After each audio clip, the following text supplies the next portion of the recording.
Hello students, Amit की पाठशाला में आप सभी का स्वागत है। हमारी आज की वीडियो में हम लोग क्लास 10th की एक्सरसाइज 5.1 का क्वेश्चन नंबर 4 सॉल्व करेंगे। तो आइए हम लोग अपने आज की वीडियो स्टार्ट करते हैं। क्वेश्चन नंबर 4 है, which of the following are APs? If they form an AP, find the common difference d and write 3 more terms. मतलब हमें यह बताना है कि कौन सा क्वेश्चन एपी फॉर्म कर रहा है और कौन सा नहीं। और अगर एपी फॉर्म कर रहा है तो हमें कॉमन डिफरेंस यानी कि डी की वैल्यू निकालनी है और उसके बाद हमें 3 टर्म्स और निकालने हैं। 10th पार्ट है ए, 2a, 3a, 4a and so on. तो एपी फॉर्म करेगा या नहीं इसका पता हमें कैसे चलेगा? डी की वैल्यू निकालने से। अगर हमारा कॉमन डिफरेंस सेम होगा तो एपी फॉर्म होगा, और अगर हमारा कॉमन डिफरेंस सेम नहीं होगा तो एपी फॉर्म नहीं होगा। तो इस क्वेश्चन में सबसे पहले हम लोग अपने गिवन टर्म्स लिख लेंगे। हमारा फर्स्ट टर्म यानी कि ए1 है ए, हमारा सेकंड टर्म यानी कि ए2, उसकी वैल्यू है 2a, हमारे थर्ड टर्म की वैल्यू है 3a और हमारे फोर्थ टर्म की वैल्यू है 4a। अब हम लोग कॉमन डिफरेंस निकालेंगे। सबसे पहले हम लोग अपने फर्स्ट 2 टर्म्स का कॉमन डिफरेंस निकालेंगे। तो हमारे पहले 2 टर्म्स का कॉमन डिफरेंस हो जाएगा a2 माइनस a1। तो a2 की वैल्यू है 2a और a1 की वैल्यू है a, तो ये हो जाएगा 2a minus a which is equal to a। अब हम लोग अपने सेकेंड एंड थर्ड टर्म का कॉमन डिफरेंस निकालेंगे। तो ये हो जाएगा a3 माइनस a2।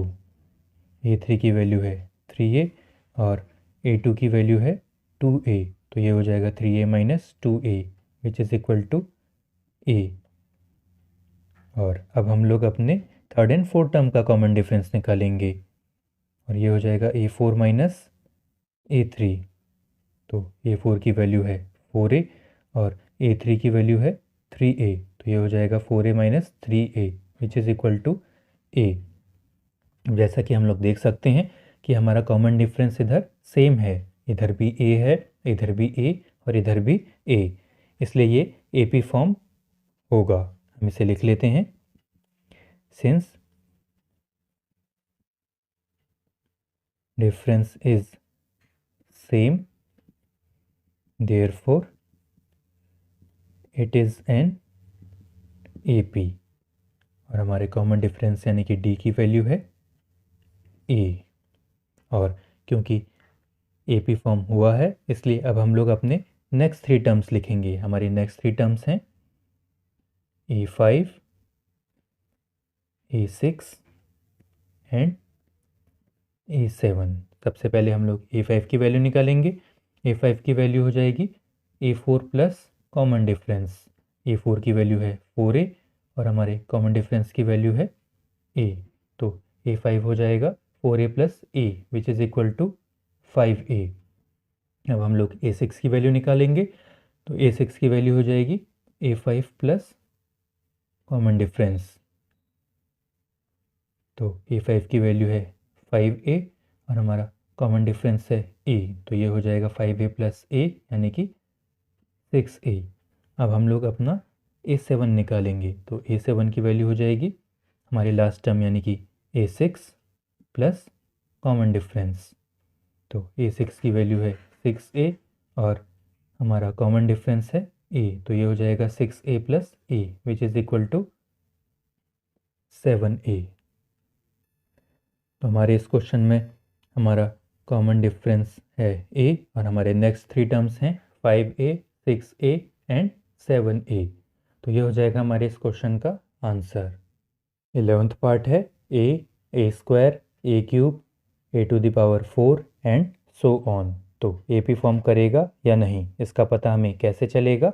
D की वैल्यू निकालने से।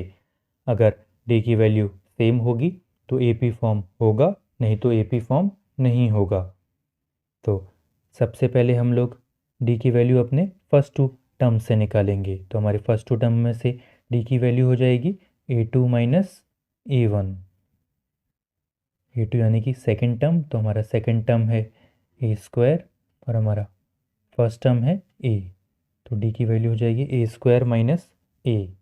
से सॉल्व करेंगे तो ये हो जाएगा A multiply by A minus 1।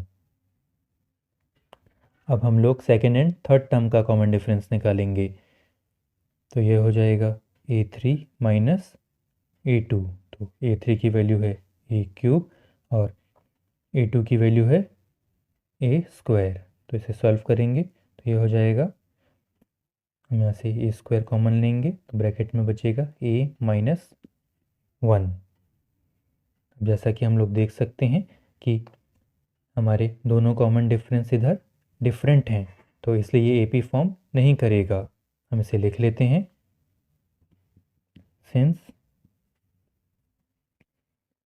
Difference is not same therefore it is not an AP. तो ये हो जाएगा हमारे इस क्वेश्चन का आंसर। अब हम लोग अपना नेक्स्ट पार्ट सॉल्व करेंगे। हमारा नेक्स्ट पार्ट है √2, √8, √18, √32 एंड सो ऑन।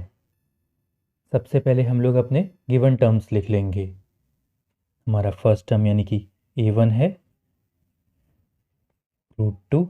हमारा सेकेंड टर्म यानी कि A2 है, √8 और √8 को हम 2√2 भी कहते हैं। हमारा थर्ड टर्म यानी कि A3 है, √18 और √18 को हम लोग 3√2 भी कहते हैं। और हमारा फोर्थ टर्म यानी कि A4 है, √32, जिसे हम लोग 4√2 भी कहते हैं। अब हम लोग कॉमन डिफरेंस निकालेंगे। सबसे पहले हम लोग अपने फर्स्ट टू टर्म्स यानी कि A1 एंड A2 का कॉमन डिफरेंस निकालेंगे। तो A1 और A2 का कॉमन डिफरेंस हो जाएगा A2 माइनस A1। तो A2 की वैल्यू है 2√2 और A1 की वैल्यू है √2, और इसे सॉल्व करेंगे तो यह हो जाएगा 2√2 minus √2 which is equal to √2। अब हम लोग सेकेंड एंड थर्ड टर्म का कॉमन डिफरेंस निकालेंगे, तो ये हो जाएगा A3 माइनस A2। A3 की वैल्यू है 3√2 और A2 की वैल्यू है 2√2, तो ये हो जाएगा 3√2 minus 2√2 which is equal to √2। और अब हम लोग अपने थर्ड एंड फोर्थ टर्म का कॉमन डिफरेंस निकालेंगे, तो ये हो जाएगा A4 minus A3 which is equal to 4√2 minus 3√2। इसे सॉल्व करेंगे तो ये हो जाएगा √2। अब जैसा कि हम लोग देख सकते हैं कि इधर हमारा कॉमन डिफरेंस सेम है, इधर भी √2, इधर भी √2 और इधर भी √2, इसलिए ये ए पी फॉर्म करेगा। हम इसे लिख लेते हैं, since difference is same therefore it is an A P. और हमारा कॉमन डिफरेंस है √2, और क्योंकि इधर ए पी फॉर्म हुआ है इसलिए अब हम लोग अपने नेक्स्ट थ्री टर्म्स निकालेंगे। हमारे नेक्स्ट थ्री टर्म्स हो जाएंगे A5, A6 एंड A7। तो A5 की वैल्यू हो जाएगी हमारे लास्ट टर्म यानी कि A4 प्लस कॉमन डिफरेंस। तो A4 की वैल्यू है 4√2 और हमारा कॉमन डिफरेंस है √2, तो ये हो जाएगा 4√2 plus √2 which is equal to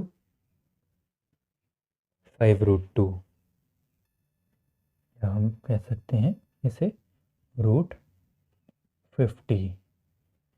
अब हम लोग A6 की वैल्यू निकालेंगे और A6 की वैल्यू हो जाएगी A5 प्लस कॉमन डिफरेंस। तो इसकी वैल्यू हो जाएगी 5√2 plus √2 which is equal to 6√2, और इसे सॉल्व करेंगे तो ये हो जाएगा √72। सिमिलरली हमारे A7 की वैल्यू हो जाएगी A6 प्लस कॉमन डिफरेंस। तो A6 की वैल्यू है 6√2 और हमारा कॉमन डिफरेंस है √2, तो ये हो जाएगा 6√2 plus √2 which is equal to 7√2 और इसे सॉल्व करेंगे तो ये हो जाएगा √98। तो हमारे इस क्वेश्चन में हमारा कॉमन डिफरेंस हो जाएगा √2 और हमारे नेक्स्ट 3 टर्म्स हो जाएंगे √50, √72 एंड √98। तो ये हो जाएगा हमारे इस क्वेश्चन का answer. So this was all about today's video. I hope कि मेरे इस वीडियो से आपको एक्सरसाइज 5.1 के क्वेश्चन नंबर 4 का 10th, 11th and 12th part समझ में आया होगा। और यदि अब भी आपको कोई डाउट हो तो नीचे कमेंट बॉक्स में कमेंट कीजिएगा, मैं आपका डाउट क्लियर करने की पूरी कोशिश करूँगा। और वीडियो कैसी लगी यह भी कमेंट करके बताइएगा। और यदि वीडियो पसंद आई हो तो प्लीज़ वीडियो को लाइक कीजिएगा, चैनल को सब्सक्राइब कीजिएगा और वीडियो को ज़्यादा से ज़्यादा शेयर कीजिएगा। Thank you for watching. तो मिलते हैं अगली वीडियो में लास्ट 3 पार्ट्स के साथ। तब तक के लिए bye, take care and keep practising.